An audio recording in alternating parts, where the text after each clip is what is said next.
This is Minerva Money, and I am Maddie Napier, founder and principal financial planner of Minerva Wealth Planning, a fee-only financial planning firm in Columbus, Ohio, but serving clients everywhere. Today's Minerva Money is about holding yourself and your team accountable. So this is kind of speaking to our business audience, and this can be really challenging. I think people assume that accountable always is a negative connotation, like you're punishing people, which is certainly an element of holding the team accountable. Also related to those positive things. It's really about keeping your word, setting the standard, and then making sure that those things are followed through with that you say that you're going to do. A couple of steps, kind of tips for you as you're trying to do this. I know it can be really challenging, but hopefully this will give you a good idea. The blog post is actually going to be more in depth than this, so this is kind of a high level, but certainly make sure you check out our blog post. First thing is, you really want to establish those goals and objectives, which seems pretty obvious, right? Before you can hold somebody accountable, you have to have it in writing. You have to have something, whether it's displayed somewhere in the office or just, verbally explained to somebody. I would encourage you to write it down somewhere. But my point is, you write those down, you create those, establish those goals and objectives and tasks for getting those goals and objectives completed, and then you share them. So step one is create them, sit down to think, and there are some other blog posts and videos I've done on goal planning, so it might be worth checking out. But after you've established those goals and objectives, then it's really about sharing with the team. You certainly don't, as a business owner, you certainly don't have to take their feedback. I encourage you to. It's important at this point when you're sharing that you're looking for cues from the team or from your employees about their, whether they feel that it's aligned to what the business is trying to accomplish, or if they're confused at all about what their expectations are. This is the time that it's really important to pay attention to those types of things. I would encourage you to have a very open conversation and share those objectives and ask them how they feel about them. Do they understand why you're setting those? Are there things that you haven't thought of that they think should be part of those objectives?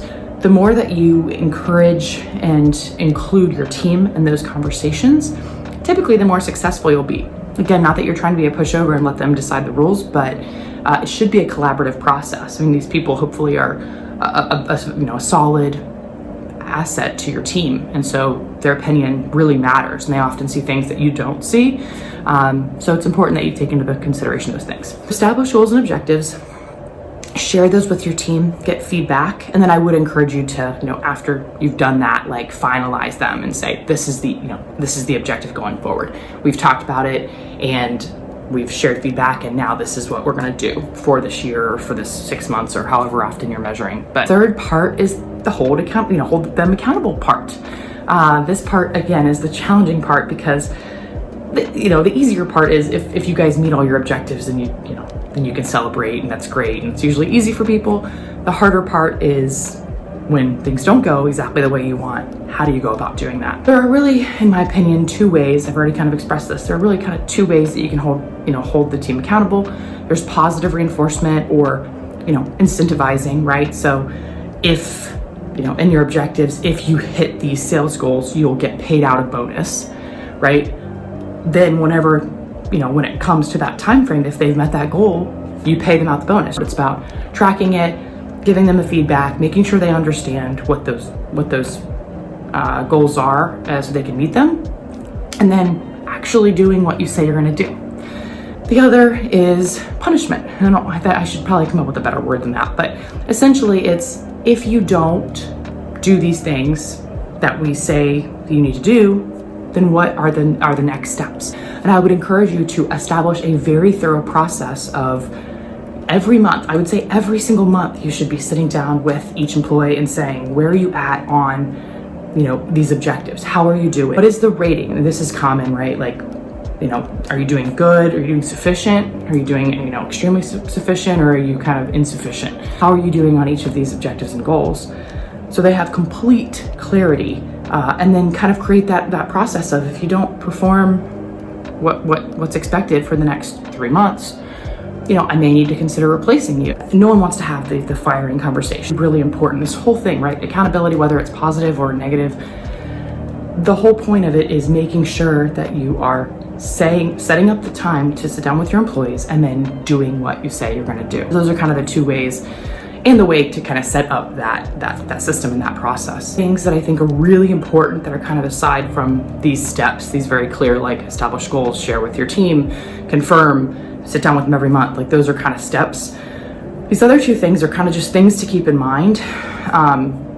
If somebody is not performing or if they're overperforming, I always encourage the leader, the boss, the owner of the business to think or question why that may be. Is it truly, if somebody's not performing, is it truly because they're not capable? Is it that they don't care?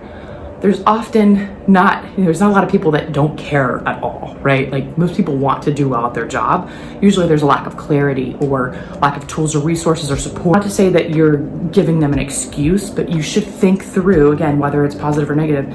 Are the objectives too easy? Are they too easily met? Should you be adjusting them so that they're a little bit harder to achieve? All of these things should be conversations that you have. And if you have a partner, I would say have that with your partner, the other owners in the business, but really think through those things. That's one thing to keep in mind. And you'll hear me say this a million times. I've already said it probably a million times, but stick to your word. So if you say you're gonna give somebody a bonus at a certain time, give them a bonus at a certain time if they've met that objective. Your reputation, your integrity is based on keeping your word, and you're gonna have people that follow you if you do keep your word, both when you say you're gonna do something negative when they don't perform, and when you do something, say something you're gonna do that's positive when they do perform. Boy, those things help. I know they're pretty straightforward, and I don't wanna say they're obvious, but maybe this was kind of obvious. It's extremely important, and I think business owners kind of forget sometimes the importance of setting aside that time, myself included. It's hard when you get in the day-to-day grind of the business and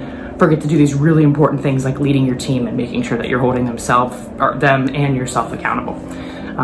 So with that, good luck. Have a great week.